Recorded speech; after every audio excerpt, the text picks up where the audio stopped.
Real fast, kind of as baseball, this new era of it's gone very much towards analytics and, okay, all these metrics. What was the benefit for you of having just a quote unquote baseball guy to be there to help you with your hitting and stuff? And it's not this, hey, this is what the metrics say you're doing wrong. This is what this says it's doing wrong. It's just simply, hey, stay back. You know what you're doing. Stay back. Was that helpful for you? And do you think maybe baseball's gotten a little too much away from that at times? Well, I think that I mean, I think that that's an excellent question. I think the game is starting to circle back to the old school baseball. It's never going to come back because the information is the information. The information is Yeah. useful whether you're standing on the mound or you're standing in the batter's box. I mean, there's just stuff out there that you can't deny. So, but I think at the end of the day, when it's all said and done, you got to dumb it down. You can't. It's a sensory overload. It's just like how many different ways can you say something analytically that you could just make your one point and move on. So I think that the game is circling back to a certain degree where it's never going to get back to old school baseball, but I think it's getting back to a little bit like you have to understand who you are as a hitter and as a player and what you can do and what you can't do.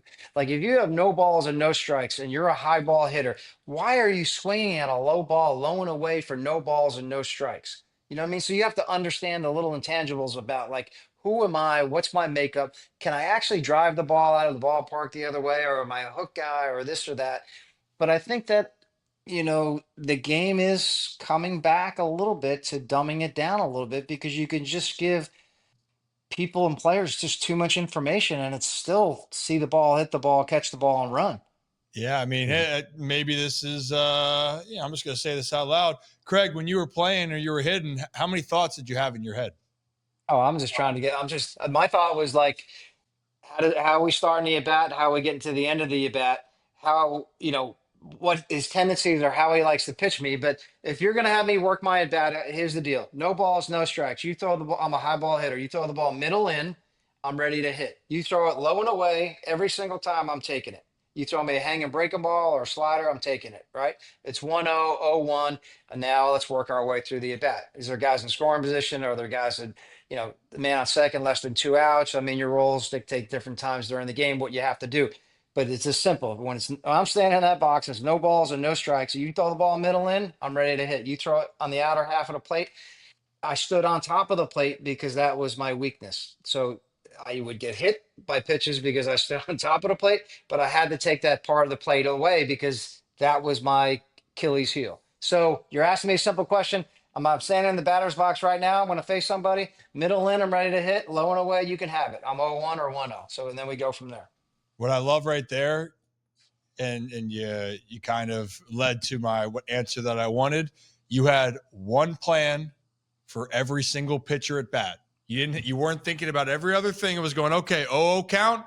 This is what I'm looking for. Everything else, no. This. I'm not thinking about, all right, where are my hands going to be? What's happening there? You didn't mention anything with mechanics.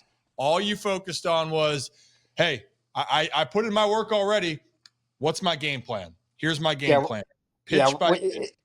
yeah. When you're looking at when you're not going right, you're like your hands are this, like Oh, yeah. you're searching, like you're oh my god. It's hard enough to play in the big leagues, let alone thinking about how he's trying to get you out, what he's going to throw, and then where my mechanics are. But when you're not going well, you're thinking about my hands too high, too low, they here, they're there, my base too wide. You go through those thoughts. But when you're going good, you're standing on second, you don't even know what you hit, and you're like, I see the double, you know. Exactly. You can't really even explain it. But that also goes into when, Zach, you're talking about the analytics. Sometimes when you have so much information for guys, you try to process too much and then you're thinking about things outside of what you need to focus on.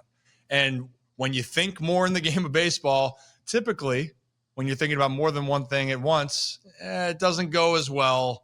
That's why you have time in the cage. That's why you have before the game. Because once you're in the Exactly. game, oh man, I can't remember that many Exactly. times where I was like, oh, my hands are going to be in this spot because I'm thinking about this, and this dude's about to throw 97 with some sink, and he's got a nasty slider. I'm screwed.